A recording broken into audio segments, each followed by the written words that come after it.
In the great stone house on the hill, where the most feared man in the city lived behind walls he had built to keep the world out, a baby had stopped crying. To anyone who did not understand infants, this might have seemed a mercy, but to those who did, it was the most frightening sound in the world, which is to say, no sound at all. The baby's name was Sophia. She was 11 days old, and for 3 days now she had lain in her crib in the vast, beautiful, silent nursery, and she had not cried, and she had barely stirred, and she had taken less and less from the bottle each time, and no one in that house of powerful, dangerous, resourceful people could understand why. Her father was Dominic Sartori. There were men in that city who had spent their entire adult lives learning not to say his name too loudly. He was a man of 43 with iron in his hair and iron in his voice, and he had built, in the shadow places of the city, an empire that ran on fear and favor and the certain knowledge that Dominic Sartori did not forgive and did not forget.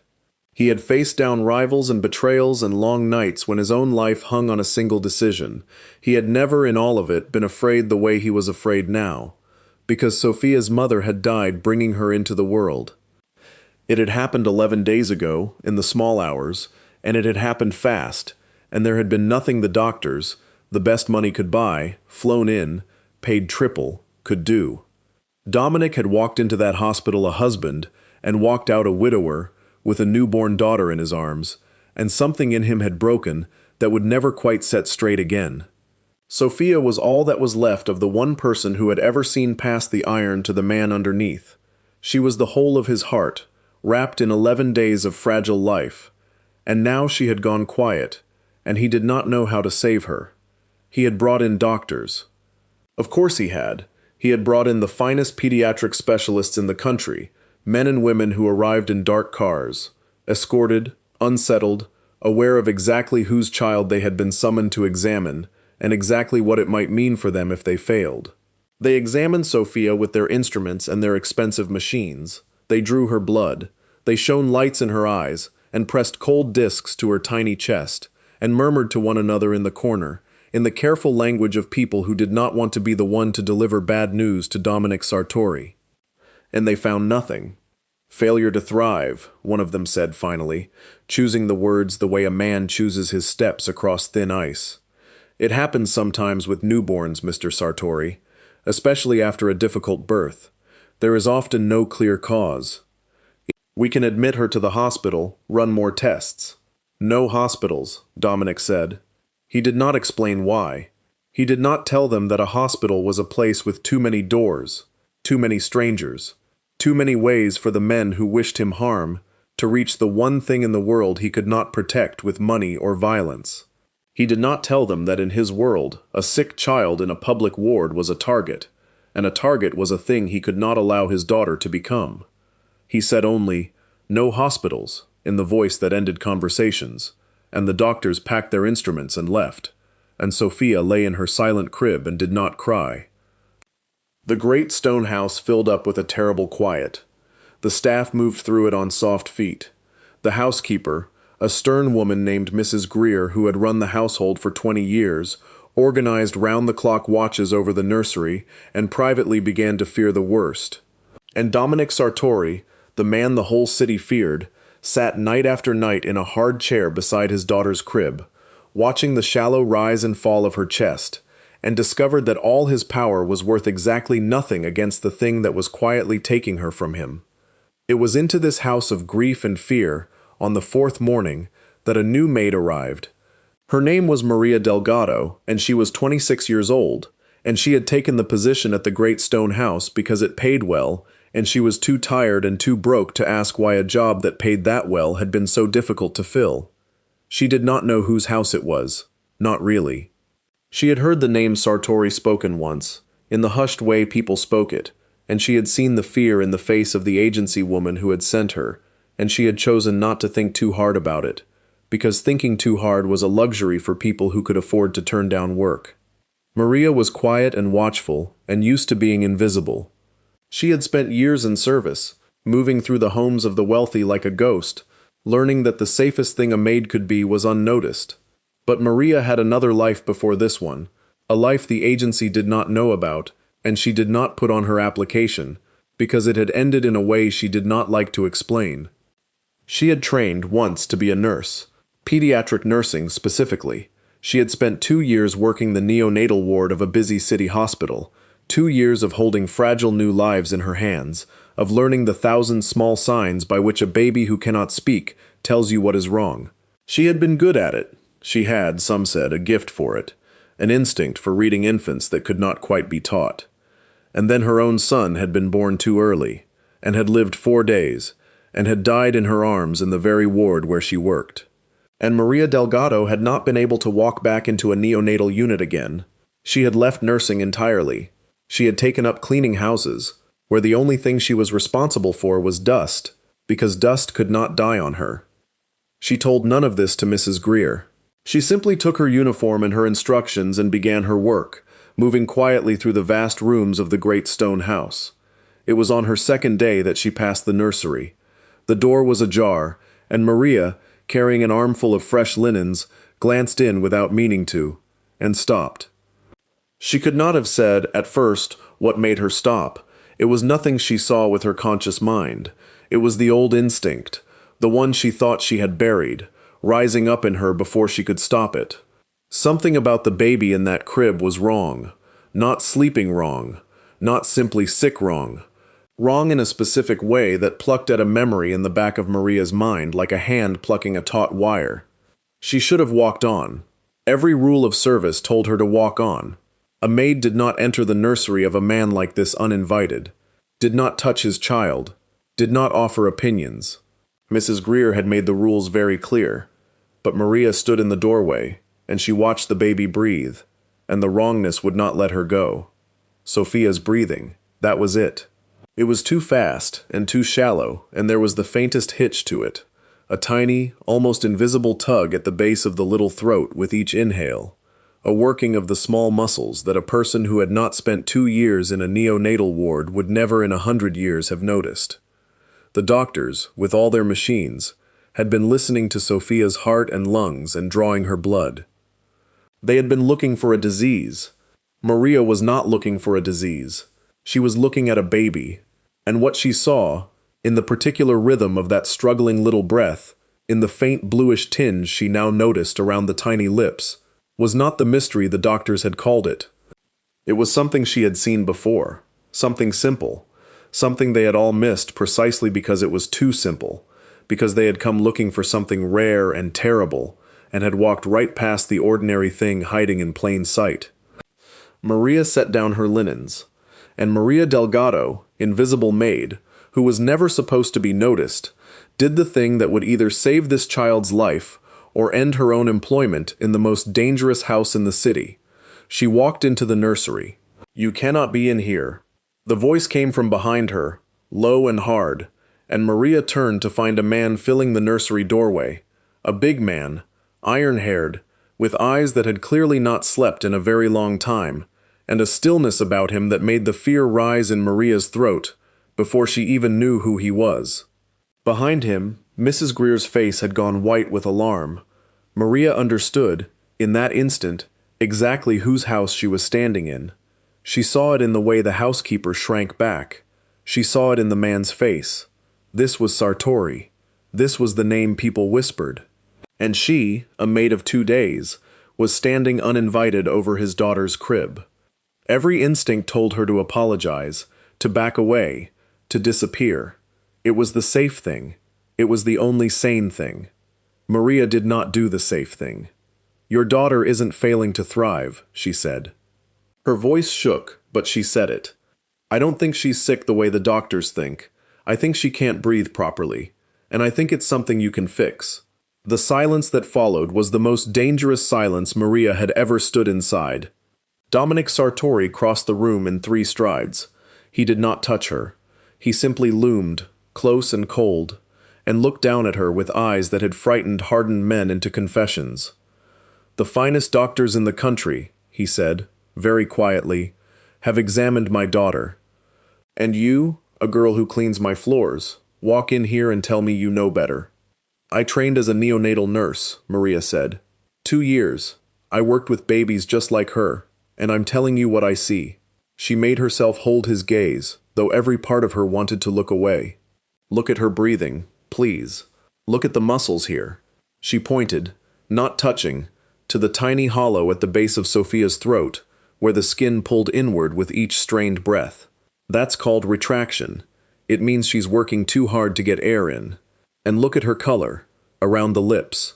That faint blue? The doctors listened to her lungs and heard them clear, so they moved on. But clear lungs and a baby who still can't get enough air means the problem isn't in the lungs. It's above them, in the airway. Something's obstructing it. Dominic Sartori did not move. But something in his face had changed, a flicker of the sharp, cold attention that had made him what he was. The doctors said there was no cause, he said. The doctors were looking for a disease, Maria said. This isn't a disease. Newborns are sometimes born with a soft airway. The cartilage hasn't hardened yet, and it can partly collapse when they breathe in, especially lying on their back. It's called laryngomalacia. It's more common than people think, and it's usually not dangerous, but combined with a hard birth, with a baby already weak, already not feeding well, it can start a spiral. She stops feeding well because feeding and breathing at the same time exhausts her.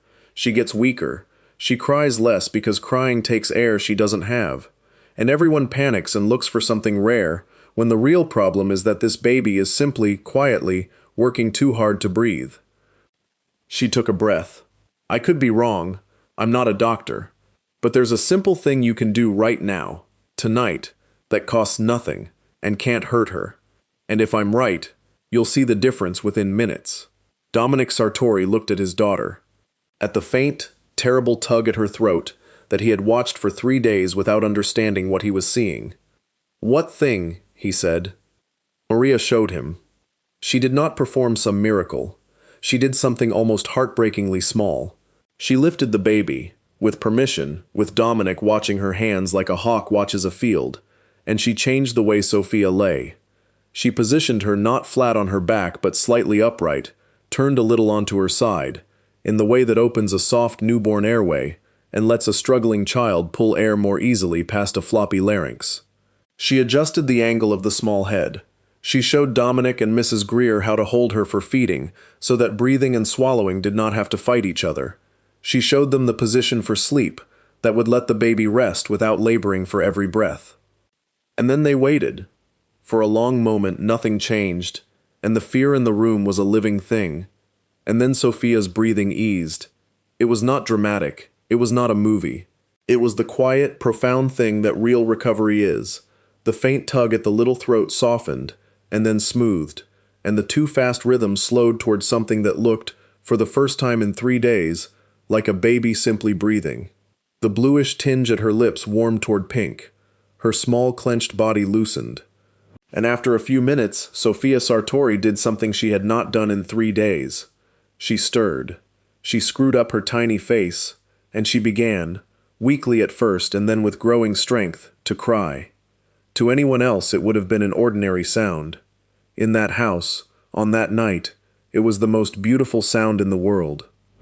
Mrs. Greer put a hand over her mouth, and Dominic Sartori, the most feared man in the city, who had faced down enemies without flinching, who had not wept when his wife died because something in him had been too frozen to weep, stood over his daughter's crib and listened to her cry, and his iron face crumpled, and he wept at last. Sophia recovered. A proper specialist, a pediatric airway doctor, brought in the next morning and told exactly what to look for, confirmed everything Maria had seen. A mild laryngomalacia, he said, complicated by the difficult birth and the feeding spiral it had triggered. Common, manageable, almost always outgrown as the airway stiffened over the first year of life. With the right positioning and careful feeding, Sophia would be strong within weeks. It had been, he said carefully, very lucky that someone had noticed the retraction when they did. A few more days on the path she had been on, weakening and underfeeding, and the story might have ended very differently. He did not say the word died. He did not have to. Everyone in the room understood how close the great stone house had come to a second small grave. Dominic Sartori sent the specialist away with more money than the man had ever been paid for a single house call, and then he sent for the maid. Maria came to his study with her heart in her throat, still half expecting, even now, that helping might somehow have been the wrong thing, that a man like this might punish the girl who had seen his powerlessness, who had known better than his doctors, who had walked uninvited into the heart of his grief. But Dominic Sartori did not punish her. He was standing at the window when she came in, looking out over the city he ruled from the shadows, and when he turned to her, the iron had gone out of his face, and what was left underneath was only a tired father who had nearly lost everything. "They tell me," he said, "that you saved her life, that you saw in an afternoon what the finest doctors in the country missed for 3 days." "I got lucky," Maria said. "I'd seen it before, that's all." "No," Dominic shook his head slowly. "You did not get lucky. You looked. They came to my house afraid of me, thinking about their reputations and their fees, and they looked at my daughter and saw a problem to be solved without blame. You walked into a room where you had every reason to keep your eyes on the floor, and you saw a child." He was quiet for a moment. "Why? You knew whose house this was. You must have known what it might cost you to be wrong. Why did you speak?" Maria was silent for a long moment. And then, because there was something in this broken man that made her tell the truth she told no one, she said, "I had a son. He was born too early. He lived 4 days." Her voice did not break, but it came close. "I was a nurse. I knew everything there was to know, and I still couldn't save him. I left nursing because I couldn't walk into that ward again." She looked up at Dominic. "When I saw your daughter, I saw a baby I could save. I don't think I could have walked away from that if I'd tried. I don't think I would have wanted to live with it if I had." The most feared man in the city looked at the woman who cleaned his floors, and he understood that they had both been broken in the same place, that they had both lost the person who was supposed to be the whole of their heart, and that she had walked back into the fire he could not enter, for the sake of his child, because of the child she had lost. He did not offer her money. He understood, somehow, that money would have been an insult. He offered her something else instead. He offered her Sophia, not to raise. Sophia had a father, and that father intended to be a better one than the world had made him. But he offered Maria a place in his daughter's life. A permanent one, as the one person he trusted to watch over the child, to see her the way no doctor and no machine had seen her. He offered her a room in the great stone house, a salary that made her old wage look like nothing, and something he had not offered another living soul in 20 years, his trust, complete and unguarded. And he offered her, without ever quite saying it, a place to put the love that had nowhere to go since a hospital ward 4 years before. Maria Delgado, who had come to that house to clean its floors and disappear, stayed. She raised no children of her own after that. But she watched Sophia Sartori grow, watched her take her first steps across the great stone floors, watched her learn to run and read and laugh, watched her grow strong and bright and utterly cluelessly safe, a little girl who would never know how close she had come, in the first 11 days of her life, to being lost. Maria was there for all of it, and in the watching, something in her that had been frozen for 4 years, slowly, quietly thawed. She never told Sophia the story. Neither did Dominic. It was not the kind of thing you told a child. But every year, on a certain day in autumn, the most feared man in the city and the quiet woman who had saved his daughter would stand together at the nursery window, and they would not say much, and they did not need to. They both knew what they were remembering. They both knew what the house owed her. And they both knew that on the night a newborn stopped crying, it was not the doctors, and not the money, and not all the fearsome power of Dominic Sartori that had saved her. It was a maid who had learned, in the worst way a person can learn it, how to truly look at a child, and who had refused, when it mattered most, to look away.